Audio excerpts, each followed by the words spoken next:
Hi everyone, I'm back with the final day of Canada Reads, and this will be my final video on my thoughts.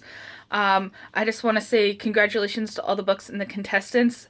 The contestants were I think they really exemplified the compassion and the Canadian idea of politeness and tolerance and love for each other, and I think it was really well done this year. It's another thing for what's going on Twitter. It's whatever.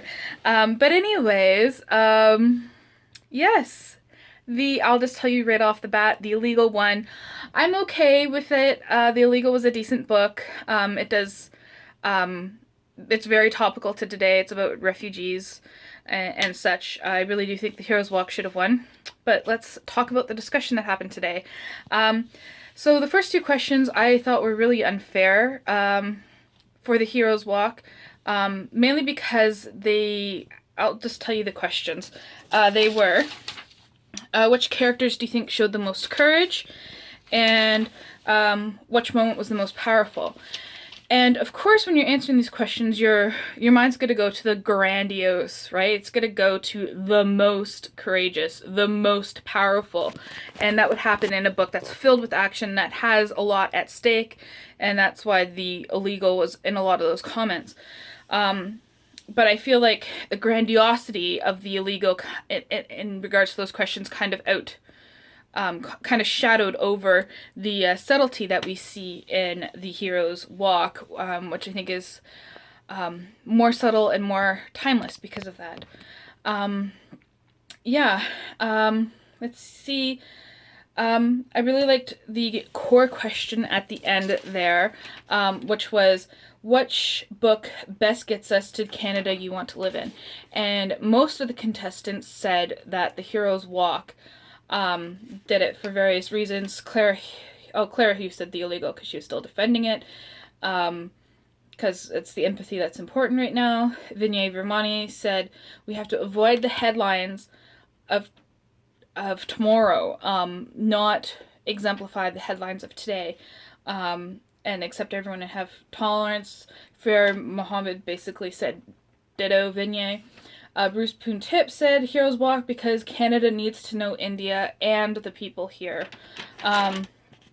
And Adam Copeland said Hero's Walk because it deals with the minutiae of everything. We have to start with the Hero's Walk. And I really wanted to comment on that, and that's why I think Hero's Walk should have won. What the Hero's Walk does is what I think all the books were trying to do, and that is to teach us compassion. And for our fellow beings, or fellow human beings, instead of arguing over which issues are more important, this book says every issue is important. We should have compassion for everyone. So it's not about the issues, it's about how we react to our fellow human beings. And if we can react to an individual with compassion, then we can act on that greater scale, on that grandiose scale with compassion as well. So I think The Hero's Walk really does that. It kind of encompasses all the books. It teaches you to have compassion for the refugee, because Nandana, the child in the book, is a refugee from Canada, or an immigrant, but still kind of, dealing with grief and dealing with culture shock and getting to know a new place. We get refugee for the abused woman, which we see in Nirmala, who's kind of so down put by tradition and obeying your husband, and she broke through that, finding out her daughter had died and all this such stuff. You see compassion for your family. What's Sripathi Rao, the main character, eventually comes to understand about his family, is that he has to understand it, and it's all about having to break down barriers, which I think is very important. In regards to all of these issues that were addressed on Canada Reads, in regards to refugees and immigrants, in regards to mental health issues, in regards to First Nations issues.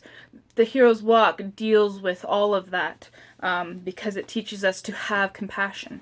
Now you're going to notice in the title I picked giveaway because I feel so strongly that The Hero's Walk should be read that I'm going to give it away to one person. I can only afford one giveaway. I'd love to give everyone this book, but I can't, unfortunately. So it's my first giveaway. I don't want to make it too complicated. Subscribe and comment down below that you want to enter the giveaway.